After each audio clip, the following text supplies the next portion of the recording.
CP 3வது போட்டியில் ஜெயிப்பாரா இல்லையான்னு சுவாரஸ்யமாக கொண்டு போகிறாங்க. மிஸ் பண்ணாமல் ஃபுல் வீடியோவும் கேளுங்க. இந்த வீடியோ பிடிச்சிருந்துச்சுன்னா லைக் பண்ணி பாருங்கள். ரொம்ப பிடிச்சிருந்துச்சுன்னா நம்ம சேனலுக்கு சப்ஸ்கிரைப் பண்ணி கண்டினியூஸாக ஆதரவு தாங்க.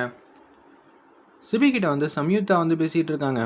நாளைக்கு ஃபாரின்லேருந்து ஏகப்பட்ட கிளைண்ட்லாம் வராங்க.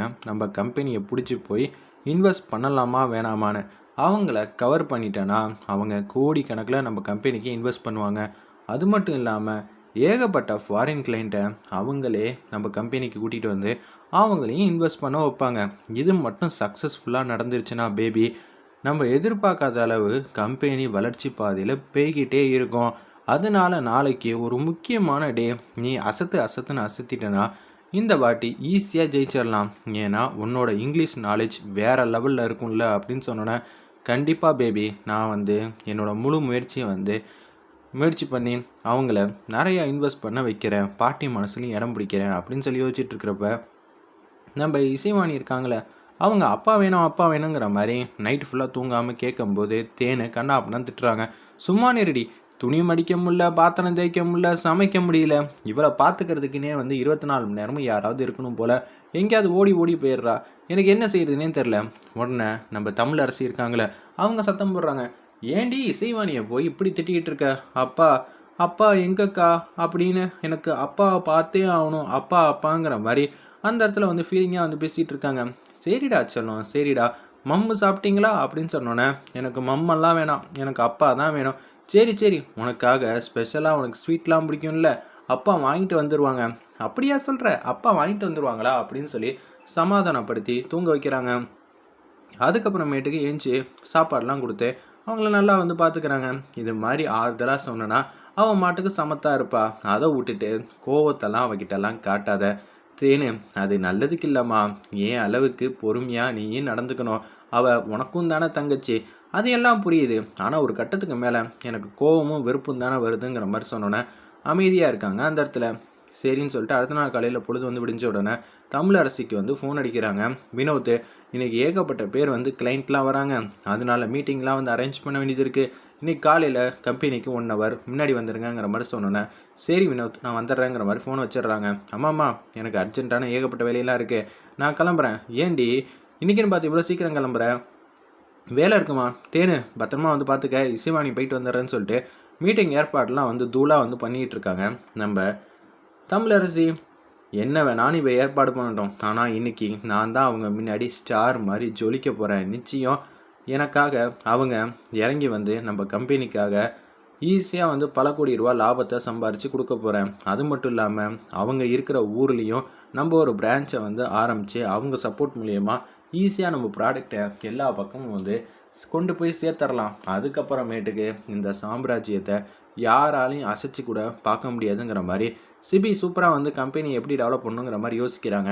இதை கேட்குறாங்க நம்ம ஜனா பாட்டி. பரவாயில்ல, கம்பெனி மேலே கொஞ்சமாவது அக்கறை இருக்குது, பார்ப்போம் இவனோட பர்ஃபார்மன்ஸ்லாம் எப்படி இருக்குங்கிற மாதிரி யோசிச்சுட்ருக்காங்க அந்த இடத்துல. இது உங்களோட கடைசி போட்டி, பார்த்துக்கங்க, அதில் உங்களுக்கு சந்தேகமே வேணாம் பாட்டி, இந்த வாட்டி நான் மட்டும்தான். இவர் இந்த அளவு கான்ஃபிடென்ட்டாக பேசுகிறது பார்த்து உனக்கு பயமாக இருக்கான்னு சொல்லி சம்யுக்தா கேட்குறாங்க. பயம்லாம் இல்லை, போட்டின்னு வந்துட்டா ஒருத்தருக்கு வெற்றி ஒருத்தருக்கு தோல்வி. இல்லைடா இவ பயந்துட்டா, அதனால தான் இப்படியெல்லாம் பேசிகிட்டு இருக்கான்னு சொன்னோன்னா சம்யுக்தாவை பார்த்து செம்மையாக முறைக்கிறாங்க.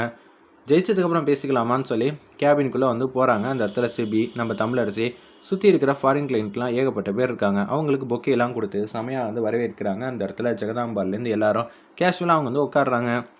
உங்கள் கம்பெனியை நாங்கள் கேள்விப்பட்டு தான் நாங்கள் இங்கே வந்திருக்கோம், நாங்கள் எதுவாக இருந்தாலும் ஃப்ராங்காக பேசலாமா? ஓஎஸ் தாராளமாக பேசுங்க, உங்கள் கம்பெனி மாதிரி நாங்கள் ஒரு 10 கம்பெனி மேலே இன்வெஸ்ட் பண்ணலான்னு சொல்லிட்டு வந்திருக்கோம். ஆனால் உங்கள் கம்பெனி மேலே நாங்கள் இன்வெஸ்ட் பண்ணணுன்னா அதுக்கேற்ற மாதிரி நீங்கள் ஏதாவது ஒன்று எங்களுக்கு ப்ரூவ் பண்ணி காட்டணும்ல. ப்ரூவ் பண்ணணுமா அப்படின்னு சொல்லிட்டு நம்ம சிபி டக்குன்னு எந்திரிக்கிறாங்க. உங்களோட சாய்ஸ் ஆஃபில் எங்கள் கம்பெனி இருக்கிறது உங்களோட அதிர்ஷ்டம் தான் நினைக்கிறேன். ஏன்னா இத்தனை வருஷத்தில் எங்கள் கம்பெனி எங்கே ஆரம்பித்து இப்போ எந்த இடத்துல இருக்குது, நீங்களும் வந்தீங்கன்னா பக்கபலமாக இருந்துச்சுன்னா நாங்கள் இன்னமும் அடுத்த கட்டத்துக்கு போக 2 பேருக்குமே யூஸ்ஃபுல்லாக இருக்கும். உங்களோட இன்வெஸ்ட்மெண்ட்டுக்கு நான் பொறுப்பு. பல மடங்கு தான் இத்தனை வருஷம் வரலாறுல கிடச்சிருக்கு, இன்னமும் அதை அதிகமாகிட்டு தான் போகும். இன்னமும் பிரான்ச்சஸ்லாம் ஏகப்பட்டது விரிவாகும். அது மாதிரி ஆச்சுன்னா நிச்சயம் பல ஆயிரம் கோடி டேர்ன் ஓவர் கிடைக்குங்கிற மாதிரி சிபி கேஷ்ஃபுல்லாக பேசிகிட்டு இருக்காங்க. பரவாயில்லையே, மாப்பிள்ளை வந்து கொஞ்சமாவது விவரம் வந்து தெரியுது, இப்படி அசால்ட்டு பண்ணிக்கிட்டு இருக்காப்புல, அவரோட இடம் மார்க்கெட்டிங் தான் போல, புள்ளி விவரத்தெல்லாம் இப்படி வந்து பண்ணிகிட்டு இருக்காங்களே அப்படின்னு சொல்லிட்டு இருக்காங்க. இதை பார்த்தோன்னே நம்ம ஜனா பாட்டிக்கு சந்தோஷம் தாங்கலை. பரவாயில்ல, மீட்டிங்லாம் நினச்சி பாட்டப்படாமல் ஃபஸ்ட்டு மீட்டிங் மாதிரியே தெரில, இவன் ஜஸ்ட் லைக் தட்டுன்னு ஹேண்டில் பண்ணிகிட்டு இருக்கான். Super super. அப்போனா நம்ம பேரன்கிட்ட ஏதோ ஒரு விஷயம் வந்து இருக்குது, இவனும் நல்லா வந்து கம்பெனியை ரன் பண்ணுவான், ஆனால் என்ன முடிவெடுக்கிறதுல மட்டும்தான் கொஞ்சம் வந்து சொதப்புறான். பரவாயில்ல, மார்க்கெட்டிங் ப்ரொடக்ஷன் டீம்லாம் வந்து கேட்டு என்னென்ன ஏறி இருக்குது என்னென்ன வந்திருக்குங்கிற விஷயம் எல்லாம் தெரிஞ்சிருக்கு, அது வரைக்கும் சந்தோஷங்கிற மாதிரி யோசிக்கிறாங்க.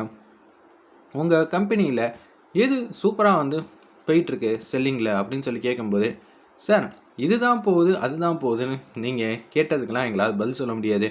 ஏன், எல்லாமே பெஸ்ட் ப்ராடக்ட் தான் சார் நாங்கள் வந்து செல் பண்ணிகிட்ருக்கோம். எல்லாமே வந்து பாருங்களேன், எல்லாமே ஒரே ரேஞ்சில் தான் இருக்குது. என்ன 1 லட்சம் இது கூட விற்கும், 1 லட்சம் கம்மியாக விற்கும், அவ்வளோதான். அதுக்காகலாம் வந்து இது பெஸ்ட்டு இல்லைன்னு சொல்ல முடியாது.